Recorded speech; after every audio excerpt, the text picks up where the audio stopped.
Right, part D asks, is the rate of change in the number of fish in the lake increasing or decreasing at 5 a.m.?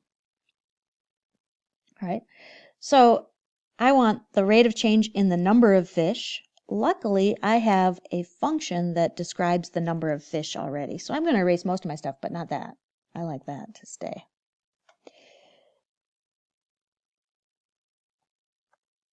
And now if I look at the rate of change in the number of fish, that means I need to look at a derivative of that.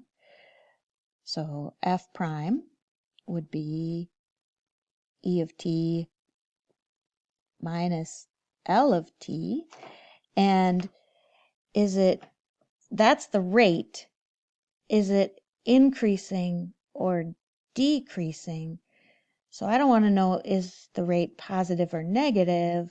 I want to know if the slope of the rate is positive or negative. So I need another derivative.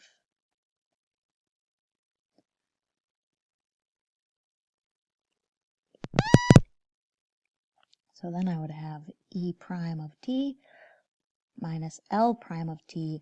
I feel like part D was really a reading question. They're saying, what is the rate increasing or decreasing? Not is the rate positive or negative, but is it increasing or decreasing? That's a second derivative.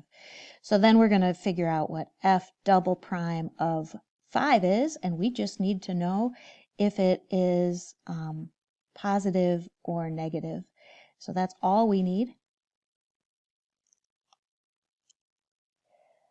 Your calculator certainly can take derivatives at a value, so don't waste your time doing these derivatives by hand, although you certainly could. I would use a machine to do those derivatives. On Desmos, I honestly don't remember how to do derivatives, but it's probably easy because Desmos is easy. So let's try making a tick mark, see if that works. Ah, look at that.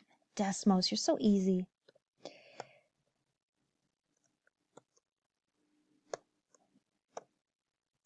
And it is a negative value. So I would write that down.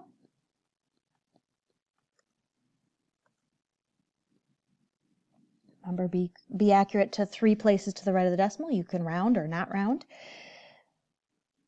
The rate is decreasing. And the justification is f double prime of 5 is less than 0. All right.